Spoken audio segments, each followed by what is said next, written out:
سلام استاد جوړ بخیر وخت بخیر خیر اوسې تاسو څنګه یې خاص دی بخیر راغلی دی بخیر اوسې ډېره زیاته مننه په لومړی کې خپل نوم لیدونکو ته واخله جاوید افغان مې نوم ده د ننګرهار ولایت یم خوږیاړو کې کورونه دي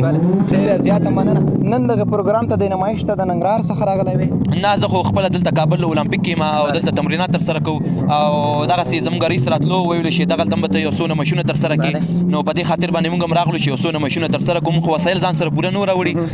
په ځینو ویډیوګانو کې به تاسو لیدلی شي موږ ډېر زیات نمایشونه ترسره کوو خو دلته موږ 4 نمایشونه ترسره کړل چې هغه په ستوني باندې سیخ کتولو او همدغسې شیشې خوړلو او موټر کش کول او په ځان باندې خېجول دغه 4 نمایشونه هم ترسره ستا لپاره او د لیدونکو لپاره ستا په نظر څه شی ډېر جالب او ستا په نمایشونو کې چې تا اجرا کړل ولا دې ته خو راشیشي او موټر خېجول ډېر جالب ښکاره شو ځکه چې دا کم وخت کې ما موټر په ځان خېجولو نو خبریالان هم ډېر تعجب پاتې شي چې دغه هلک خدای مه کمړ نه شي یا دغه نه شي نو په دې خاطر باندې دغه شیانو ته موږ د زحمت وباسو خواریانې کوو تقریبا 6.5 کاله کېږي چې زه دا تمرینات کوم او د خپل ملت لپاره خدمت کوم دقیقاً د لیدونکو سره موږ د هم هیجانې کړو په هغه کوم وخت کې چې موټر ستا پر سینې تېرېده نو موږ ویل چې خدای نه خاصه اوس نه کومه بله موضوع ترمنځ شي لږ لیدونکو ته معلومات ورکړه څونه وخت مو کېږي دغه تمرینات کوئ او کوم تمرینات ډېر اجرا کوئ زه خو پاور لسټینګ او پهلواني ډېره کوم په پریفیټ کې مې دلته استادان لرم موسی افغان ده او په ننګرهار کې بیا زاید صافی ده هغې سره تمرین کوم نو تقریبا دلته ما 6.5 کاله کېږي چې تمرین کوم دغه تمرین چې دا دې دپاره چې تمرین ونه کړي نو دا دومره په اسانه نه ترسره کېږي ځکه چې دا زحمت وباسي خواریانې کوو اوس لکه موږ څنګه تاسو نورو ویډیوګانو کې لیدلی شي 2 بجې په اوږه باندې ږدو یو خوله کې جګو د 3.5 سل قدمه ګرځو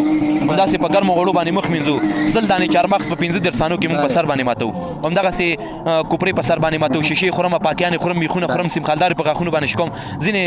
زیات حرکتونه موږ اجرا کړي خو دلته موږ وسایل کم راوړي په دې خاطر باندې چې وخت کم په دې یو څو نمایشونه موږ ته اجرا کوو تاسو د چارمغزو یادونه وکړه لیدونکو اکثره لیدونکي زموږ او ستاسې اکثره هیوادوال حتی چارمغز ډېر وړوکی شی دی په غاښ یې نشي ماتولی توانایي نه لري ولې ماشاءالله موږ چې تاسو ولیدلی ستاسې نمایش مو ولید ستاسې حرکات مو ولیدو د راډ شیشه مو خپل په غاښونو باندې ماته کړه څونه وخت کېږي دغه کار ترسره کوئ او آخري کې مو د اسلامي امارات څخه غوښتنه څه ده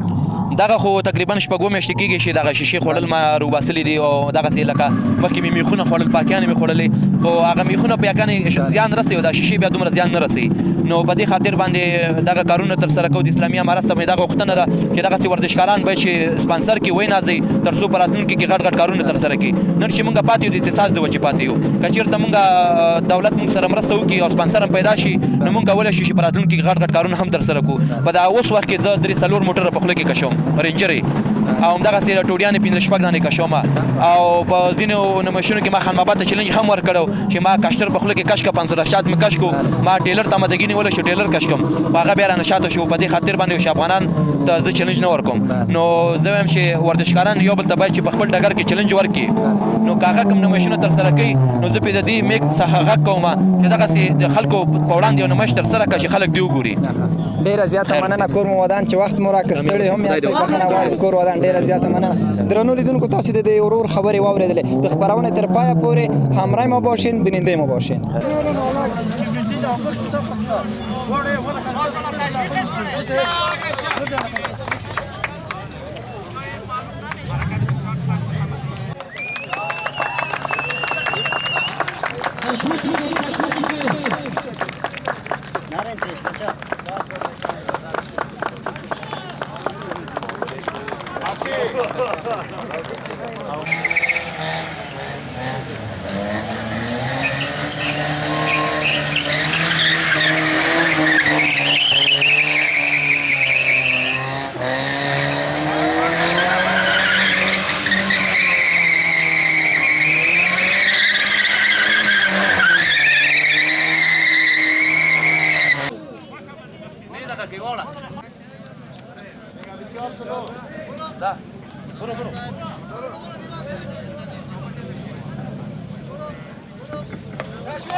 عزیز قسمی که میبینین هموطن ما نمایشایشان شما هم در تصویر دیدین ما هم میخواین امرایشان صحبت داشته باشیم. سلام جون بخیر. علیکم سلام سعد مخالف خیر است. بخیر اوسئ. ډیر زیاته مننه. نوم د لیدونکو ته ورخله. نوم می فواد خان شمس ده او د ننګرهار ولایت څخه یم. نو زه په مختلفو ورزشي رشتو کې کار کوم لکه پارکور شو، بی ام ایکس فری سټایل شو، ویلینګ فری سټایل شو، موټر سپورت شو. نو زه دې کې ډیر شوقي مې زما دغه ذهنیت او وجودیت ټول ما خپل ورزش ته ورکړی. یعنې زه صحت نم الحمدلله ښه یم. نو زما دغه دا ده چې دا نور ځوانان هم چې نن لکه په مختلفو ورزشي رشتو کې کار وکړي نو دا به د دې په خو وي. نو د امارات اسلامي څخه ډېره مننه کوو چې موږ ته داسې برنامه برابره کړه چې موږ دلته دا د هغې تلویزیون مخې ته شو او نن تاسې ښه ولیدو ډېر بیروبار نو زموږ افغانان ورونه ډېر خوشحاله شوه. دقیقاً شمس صاحب په بایسکل د ماشاءالله بیخي غټ بایسکل ځان سره راوړی دی. وجه یې څه ده؟ دغه بایسکلونه چې دي د کمپنۍ بی ام ایکس ته د خارجي بایسکلونه دي دا په نړیواله سطحه بیا اولمپیکي مسابقې هم لري چې په افغانستان کې هم شته. یعنې سټریټ بی ام ایکس او کوهستاني بی ام ایکسونه دي او نور د فری سټایل په بخ کې مختلفه موږ ورزشکاران نور هم لرو. ډېره زیاته مننه. په لنډ کې د ځوانانو ته پیغام څه دی؟ څه ویل ورته لرئ؟ ځوانانو ته مې پیغام دا ده چې خپله هغه ځواني هغه یو متل دی وایي چې ځواني داسې نشه ده نه چې همیشه ده. نو که چېرته په ځوانۍ کې یو ورزشي رشته خوښه کړي ورزش وکړي دوی به د صحت د لحاظه د دماغ لحاظه ډېر آرامه اوسي. د افغانستان په آینده کې هم ډېر رول لري. ډیره زیاته مننه. کور د ودان سرلوړی اوسیږي، په کارو کې د بریالی اوسیږي. دوستای عزیز شما صحبت‌های استاد شمس را شنیدین. تا آخر گزارش بیننده